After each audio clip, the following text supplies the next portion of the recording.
Carl Jung's most dangerous discovery wasn't about empathy alone. It was about a very rare psychological combination, empaths with INTJ or INFJ brains. According to Jung, this blend of profound emotional sensitivity and visionary, strategic thinking could either completely destroy the individual or transform them into something the world had never seen before. In his clinical practice, Jung documented what he called strategic empaths. These were not ordinary empaths who merely absorbed emotions. Instead, they possessed the ability to read, predict, and even influence the psychological patterns of others with almost surgical precision. Jung described this ability as architectural empathy, the power to perceive someone's entire emotional blueprint and, if they chose, to redesign it. Such individuals could heal or manipulate with equal ease, making them both extraordinary and deeply dangerous.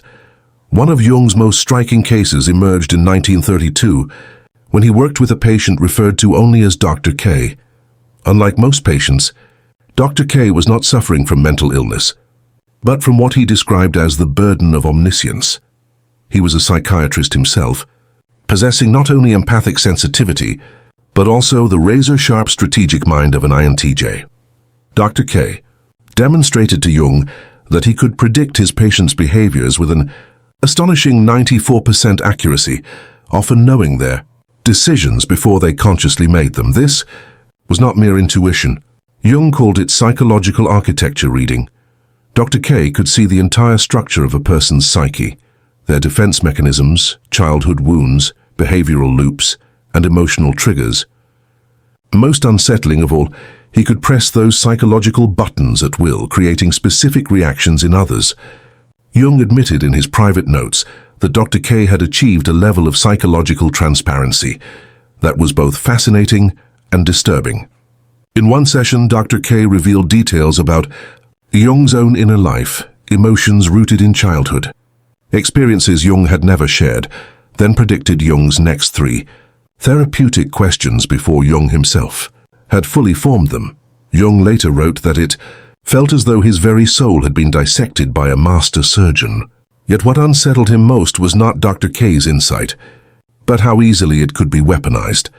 Dr. K confessed that he could make patients trust him blindly, fall in love with him, or even reshape their beliefs, simply by reflecting their unmet emotional needs back to them in carefully timed ways.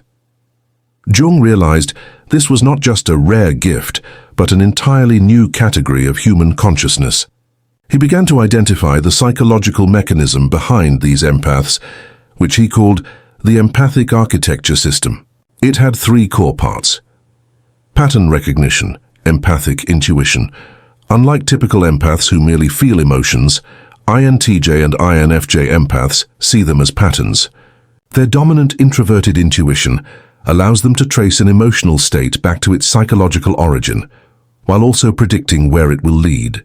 They don't just sense sadness, they understand the root wound that created it, how it plays out in relationships, and exactly what words or actions could trigger it further.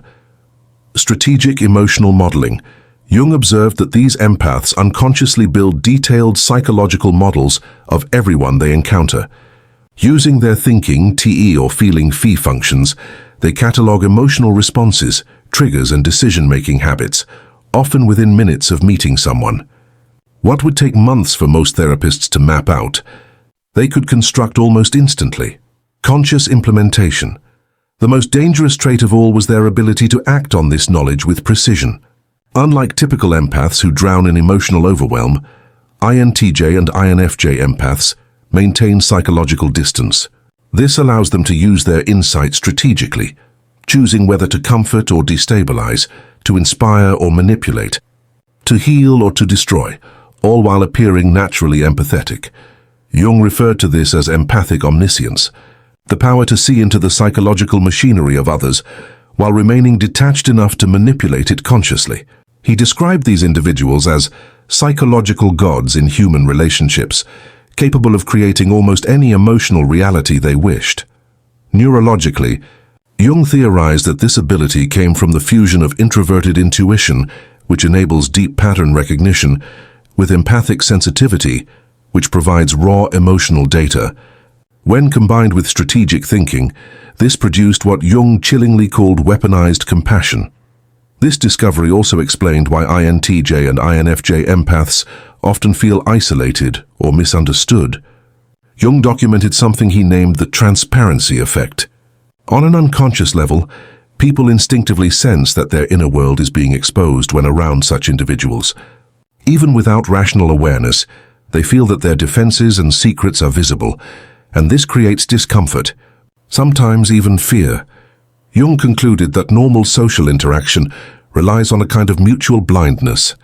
We get along by not seeing too deeply into each other's psychological machinery, but INTJ and INFJ empaths disrupt this social contract simply by existing. Their insight pierces through the masks people depend on, leaving others feeling uncomfortably transparent. For Jung, this was his most dangerous psychological discovery, that a rare few are born not just to feel empathy, but to master it as both a tool of healing and a potential weapon. And whether this gift becomes destructive or transformative depends entirely on the individual who wields it. One of the most unsettling aspects Jung identified was what he called prediction anxiety. People unconsciously sense when someone can anticipate their behavior, and this triggers a primal fear response. Subjects often reported feeling exposed, even naked in the presence of these empaths, despite the empath's kindness or supportive intentions. Jung documented cases where INTJ and INFJ empaths made innocent observations about someone's emotions, only to be accused of being invasive, creepy, or too intense. What these empaths were really revealing, often without meaning to, was that they could see straight through the psychological defenses others relied on. That transparency sparked unconscious fear. Even more troubling, Jung found that such empaths often attracted individuals with personality disorders. These people, sensing on a deep level that the empath could see them fully, were drawn into dangerous dynamics. Some tried to control the empath, while others fled from the unbearable exposure of being truly seen. Jung summarized it starkly. They live in a world where their natural state of being, seeing clearly and feeling deeply, makes others uncomfortable. The cruel irony, he noted, was that the very gift with the potential to heal often condemned these empaths to isolation. Through his research, Jung identified 4 distinct developmental paths for these rare individuals, each leading to radically different outcomes. Type 1. The overwhelmed oracle. These empaths are consumed by their own abilities. Flooded by the constant stream of emotional data they cannot turn off, they lack the boundaries needed to protect themselves. Jung observed that they could see relationship failures before they unfolded, detect lies instantly, and sense breakdowns long before they occurred. This foresight, however, became a curse. They lived in constant torment, burdened with knowledge they could not prevent from manifesting. Many developed crippling anxiety, depression, or complete social withdrawal, describing themselves as cursed with sight. Type 2, the benevolent manipulator. These empaths used their abilities to help others, but Jung noted a hidden shadow. Their gift became a means of feeding their need to be indispensable. By predicting exactly what others needed to hear, they offered comfort, but at the cost of fostering dependency.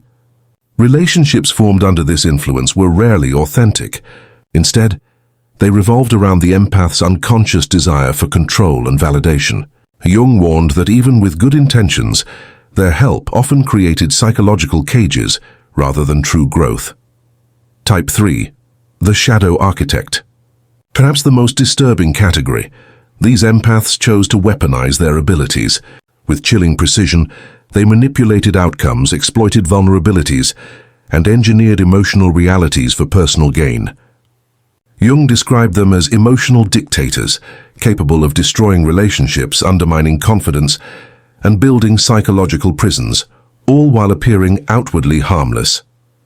This represented the darkest potential of what he called architectural empathy. Type 4. The sovereign empath. Jung's highest category, the sovereign empath, represents integration and mastery. These individuals recognize their power, but establish ethical boundaries around its use. They practice conscious empathy, choosing when and how to intervene without being compelled to control or fix. Jung described them as psychological guardians, protectors of authentic growth, rather than manipulators of emotional reality. Instead of being consumed by their gift, they channel it into wisdom and balance. Yet even for sovereign empaths, the dangers remained profound. Jung identified several recurring traps, the God complex. With architectural empathy came the temptation of omnipotence, the illusion of knowing what was best for everyone. Many fell into manipulation disguised as guidance, convincing themselves they were helping while eroding others' autonomy. The isolation paradox. The very ability to see others so deeply often left them profoundly alone. Jung described this as the observer's prison, able to see everyone else yet never truly seen themselves.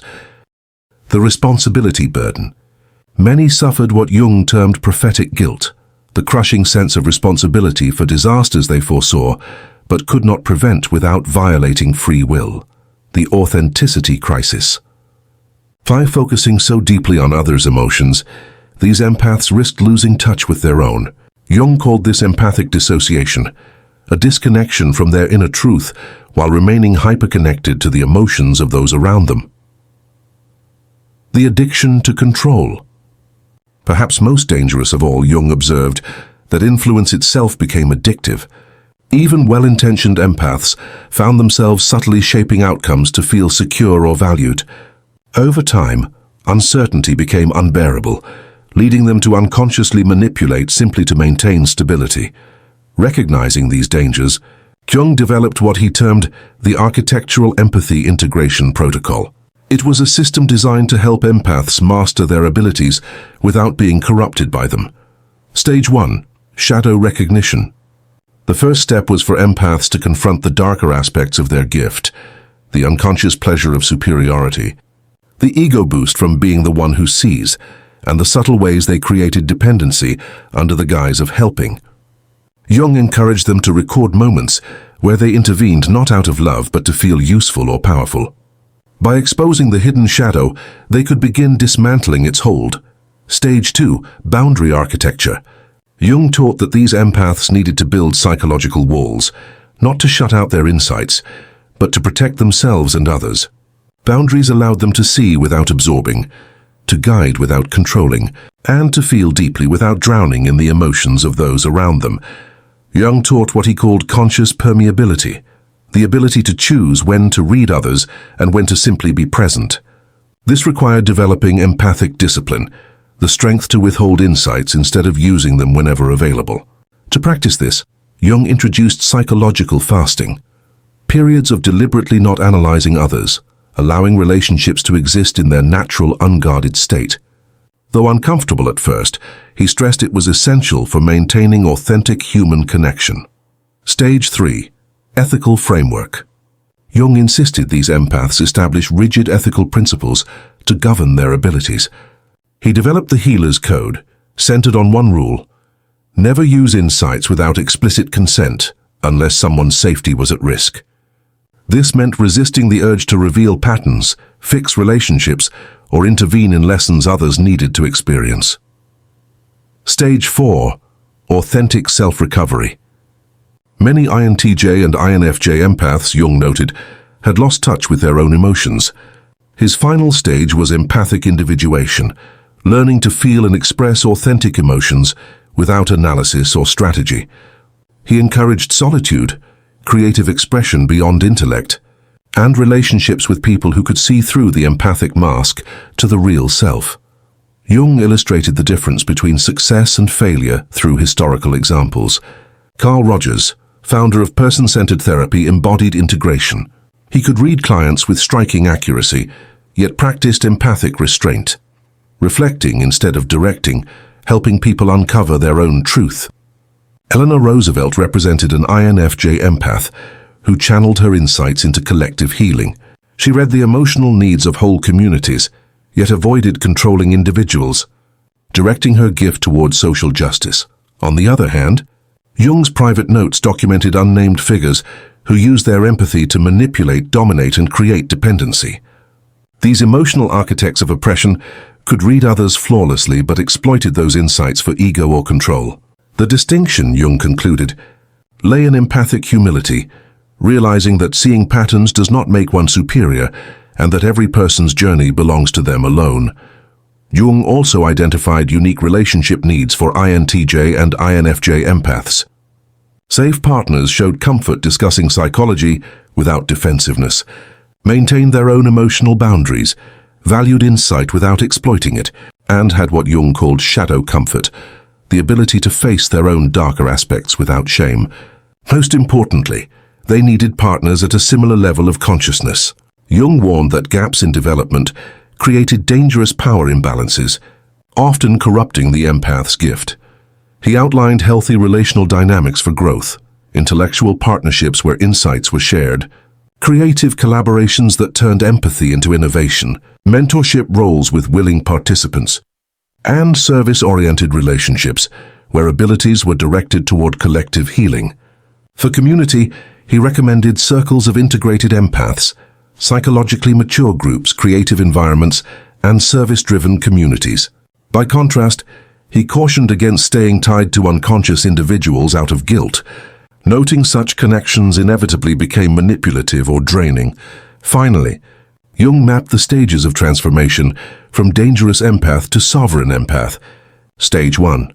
The overwhelm crisis. Many began flooded by insights they couldn't control, retreating into anxiety or withdrawal until they realized their gift was raw material for growth. Stage 2. The power temptation. Once they gained control, many became intoxicated by influence, using their abilities for superiority or subtle manipulation. The crisis came in recognizing this misuse. Stage 3. Ethical wrestling. Jung called this the most critical stage, where empaths decided whether their abilities would serve the ego or the authentic development of others. This stage of development requires confronting the shadow, building strong ethical frameworks, and learning to act from wisdom rather than ego. Stage 4. Boundary mastery. Jung emphasized what he called conscious permeability, the ability to decide when to engage empathic insights and when to simply remain present. Successful empaths develop what he termed empathic discipline, learning to use their gifts intentionally instead of compulsively. Stage 5. Authentic integration.